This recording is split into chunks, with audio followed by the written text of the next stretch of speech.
마지막 날 사건들 제5장 남은 자손의 경건의 생활 두 국면의 삶 그리스도께서 하늘 구름을 타고 재림하시기 직전인 이 시대에 침례 요한이 행한 바로 그 사업이 이루어져야 한다. 하나님께서는 사람들로 여호와의 큰 날에 설 수 있도록 준비시킬 남녀 일꾼들을 부르고 계신다. 요한이 전했던 그런 기별을 전하기 위해서는 우리도 요한과 같은 영적인 경험을 해야 한다. 그와 동일한 일이 우리 안에서 이루어지지 않으면 안 된다. 우리는 하나님을 바라보아야 하고 그분을 바라보는 가운데 자아를 잊어버려야 한다. 하나님과의 교통은 품성과 생애를 고상하게 해줄 것이다. 사람들은 우리가 최초의 제자들처럼 예수님과 함께 있었다는 것을 알게 될 것이다. 이 사실은 일하는 사람에게 다른 어느 것도 줄 수 없는 능력을 줄 것이다. 이 능력이 그 사람에게서 박탈당하도록 허용해서는 안 된다. 우리는 두 국면의 생활, 생각하고 행동하는 생활, 즉 조용히 기도하면서 열심히 일하는 생활을 해야 한다. 기도와 노력, 노력과 기도가 그대 생애의 일상 업무가 되어야 한다. 그대는 능률과 찬양이 모두 하나님에게서 기인하는 것처럼 기도해야만 하며 또한 의무는 모두 그대의 것인 양 노력해야만 한다. 아무도 기도가 없이는 하루 혹은 한 시간도 안전하지 못하다. 아무 일도 하지 않고 기도만 하는 사람은 곧 기도하는 일조차 그만두게 될 것이다. 그리스도 안에 확고하게 뿌리내림. 폭풍은 다가오고 있으며 그 폭풍은 각자가 어떤 종류의 믿음을 가졌는지 시험할 것이다. 신자들은 그리스도 안에 굳게 뿌리가 박혀야 한다. 그렇지 않으면 그들은 혹종의 오류에 휩쓸려 길을 잃게 될 것이다. 우리가 그리스도의 생애를 깊이 묵상하는데 매일 1시간을 바치는 것은 매우 좋은 일이다. 우리는 그의 생애를 한 조목 한 조목씩 연구하고 각 장면, 특히 그의 생애의 마지막 장면을 확실히 머릿속에 그릴 것이다.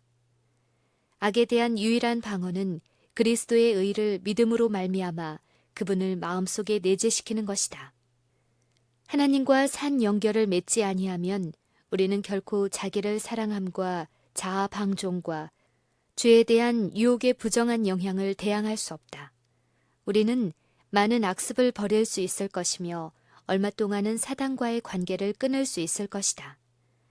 그러나 순간마다 자신을 굴복시키므로 하나님과 산 연결을 가지지 않는다면 우리는 정복당할 것이다. 그리스도와 개인적으로 친숙하고 계속적으로 교통하지 않는다면 우리는 원수의 마음대로 되어 마침내 그의 명령을 좇을 것이다.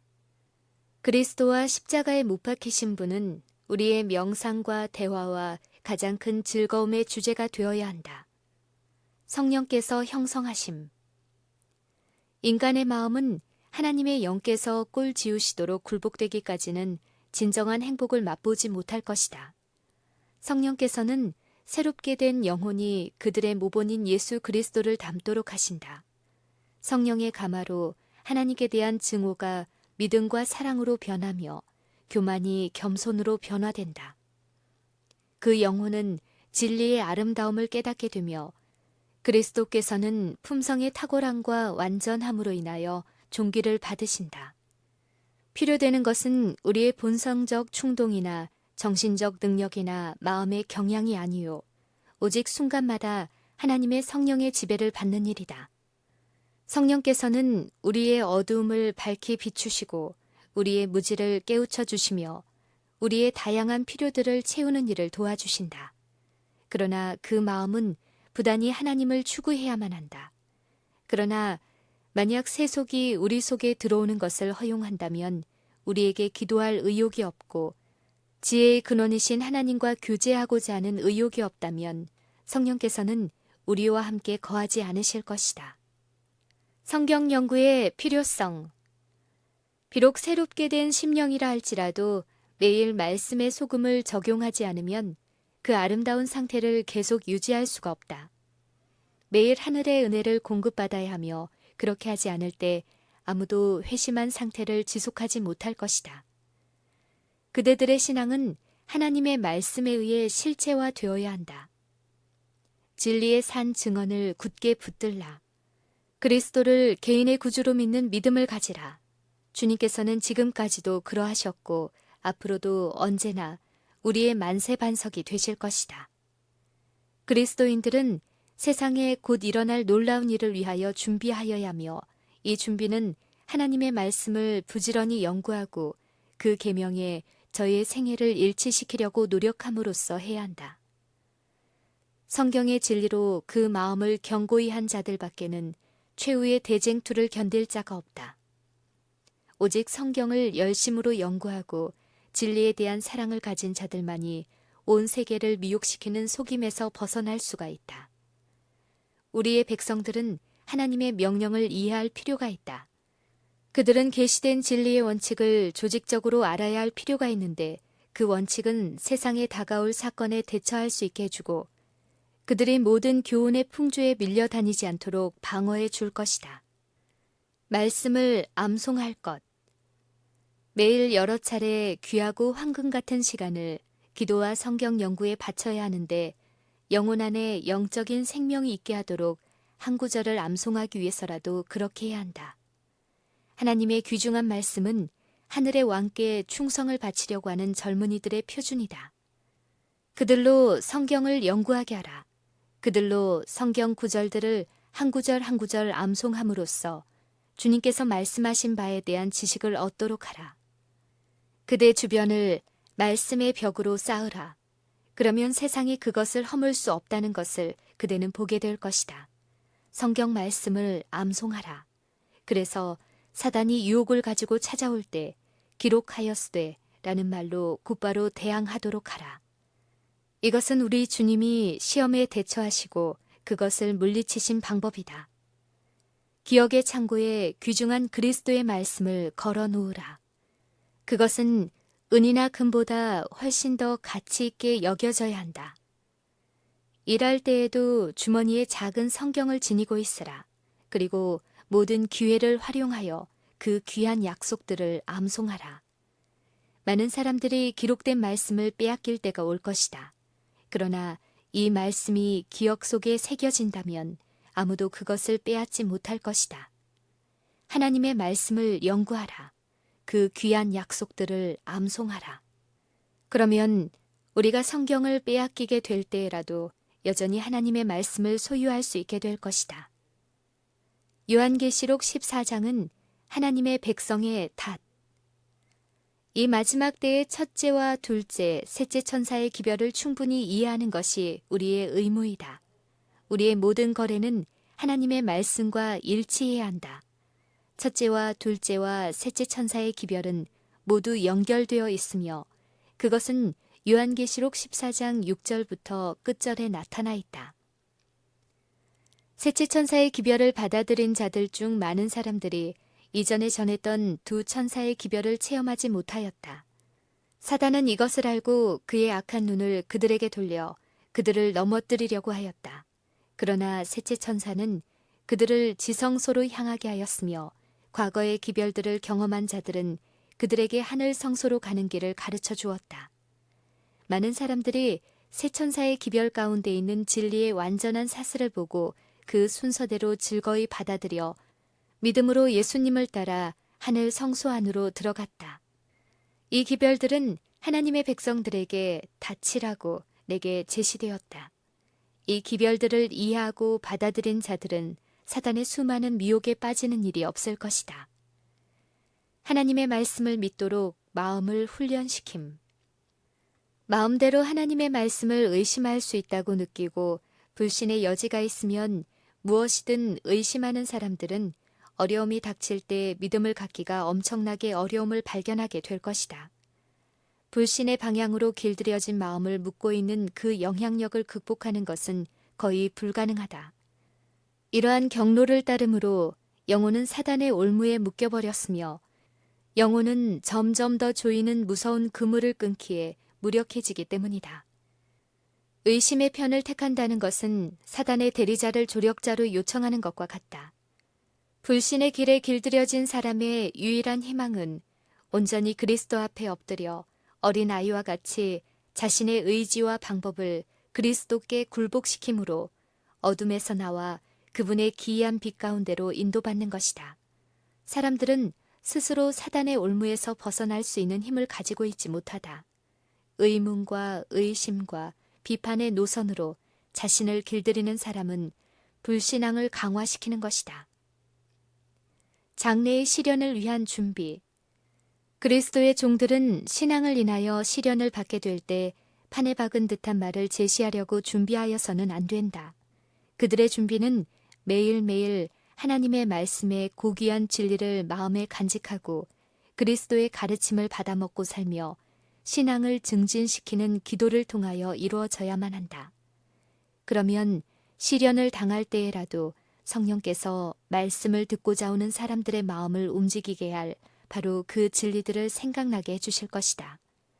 하나님께서는 부지런히 성경을 연구함으로 얻어진 지식을 그것이 필요한 바로 그때에 그들의 기억에 떠오르게 하실 것이다. 시련의 때가 올 때 오늘날 다른 사람들에게 전도하고 있는 사람들이 그들이 역설하는 주장들을 살펴보고 그들이 만족할 만한 이유를 제시할 수 없는 많은 것들이 있다는 것을 발견할 것이다. 이와 같은 시험을 받기 전에는 그들이 크게 무지했다는 것을 알지 못했다. 그리고 교회 안에는 그들이 무엇을 믿고 있는지 이해하고 있다고 당연시 여기는 사람들이 많다. 그러나 논쟁이 생기기 전에는 그들이 자신의 약점을 알지 못한다. 같은 믿음을 가진 사람들에게서 분리되어 홀로 서서 단신으로 그들의 신조를 설명하도록 강요당하면 그들은 그들이 진리로 받아들였던 것들에 대한 그들의 견해가 얼마나 분명치 않은 것이었는지 깨닫고 놀랄 것이다. 도덕적인 능력을 제어함. 우리의 믿음에 대한 이유를 설명할 수 있는 능력은 훌륭한 것이다. 그러나 진리가 이보다 더 깊이 들어가지 않으면 그 영혼은 결코 구원받지 못할 것이다. 심령은 모든 도덕적인 부패로부터 정결함을 입어야 한다. 생각과 상상력을 통제하는 연습을 하는 것이 의무라고 인식하고 있는 사람이 거의 없다. 훈련되지 않은 마음을 유익한 사물에 고정시키기는 어려운 일이다. 생각을 바르게 사용하지 못하면 그 영혼은 신앙이 깊어질 수가 없다. 거룩하고 영원한 사물들로 마음이 먼저 채워지지 않을 때 그것은 하찮고 피상적인 것들로 채워지게 될 것이다. 지적인 능력과 도덕적인 힘은 훈련을 받아야만 하며 연습을 통해 그것들은 강화되고 개선될 것이다.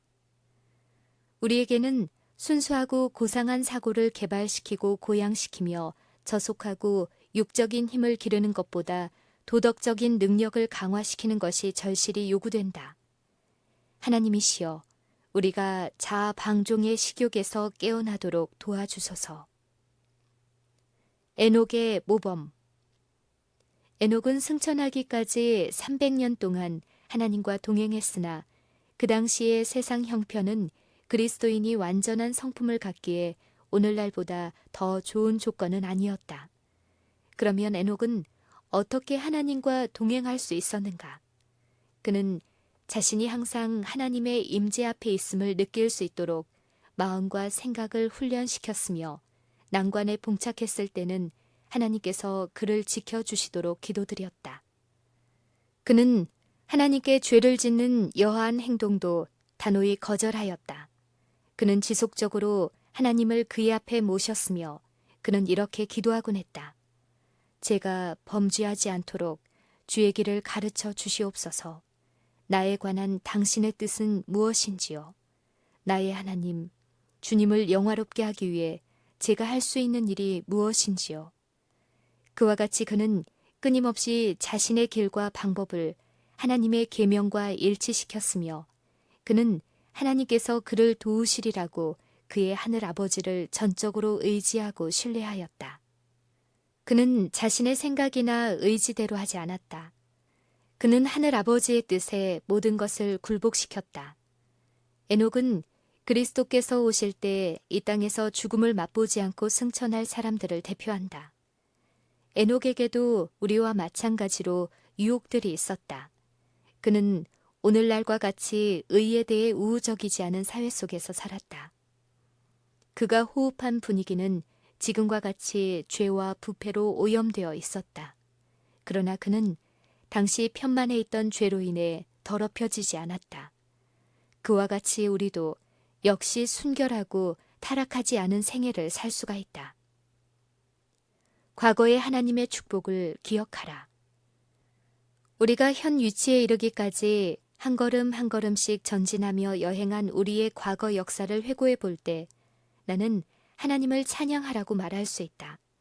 주님께서 행하신 역사를 바라볼 때 나는 경탄과 우리의 인도자이신 그리스도께 대한 확신으로 충만해진다. 우리는 주님께서 우리를 인도해 오신 길과 우리의 과거 역사를 통하여 주신 그분의 가르침을 잊어버리는 것 외에는 미래에 대하여 두려워할 것이 전혀 없다. 진지하게 반성해야 할 때, 하나님을 두려워하는 각 사람이 진지하게 반성해 보아야 할 때가 있다면 개인의 헌신의 삶이 절실히 요구되는 바로 지금이다. 각자는 다음과 같은 질문을 던져 보아야 한다. 나는 무엇하는 사람인가? 이 시대의 나의 사명과 직분은 무엇인가? 나는 사단과 그리스도 중에서 어느 편에서 일하고 있는가? 모든 영혼은 하나님 앞에서 자신을 낮추도록 하라. 우리가 대속죄일에 살고 있음이 분명하기 때문이다.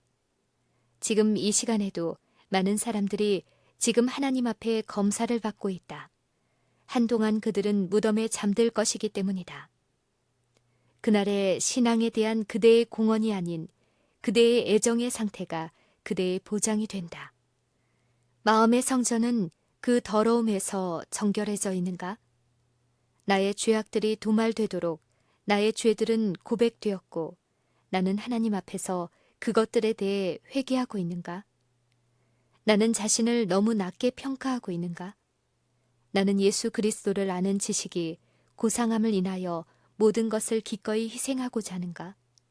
매 순간 나 자신은 내 것이 아니며 그리스도의 소유라는 것과 그러므로 나의 봉사는 내 주인이신 하나님께 속해 있다는 것을 알고 있는가?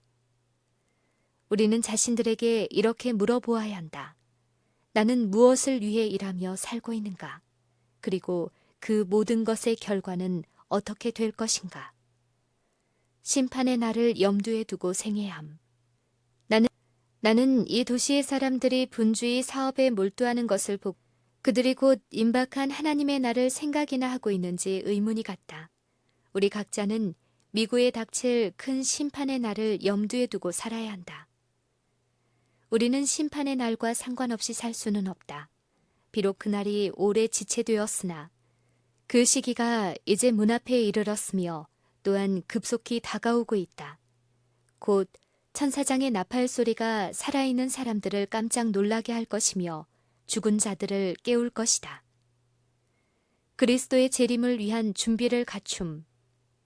만일 우리가 지금 하늘의 사물들을 명상하는 데서 기쁨을 얻지 못한다면 하나님의 지식을 탐구하는 데 흥미가 없고 그리스도의 품성을 바라보는 데 기쁨이 없다면 그리고 거룩함이 우리에게 아무런 매력을 주지 못한다면 하늘에 대한 우리의 소망은 헛된 것임을 알 수 있다. 하나님의 뜻에 완전히 따르는 것, 이것이 그리스도인 앞에 끊임없이 제시되어야 할 높은 목표이다. 그는 하나님에 대하여, 예수님에 대하여, 그리스도께서 당신을 사랑하는 자들을 위하여 준비해 놓으신 복되고 정한 본향에 대하여 이야기하기를 좋아할 것이다. 이 주제들에 대한 명상, 복스러운 하나님의 약속들을 맛볼 때 사도는 그것을 내세의 능력을 맛보는 것으로 나타낸다. 만약 그대가 오늘 하나님과 바른 관계에 놓여 있다면 그리스도께서 오늘 오신다 할지라도 그대는 준비되어 있는 것이다.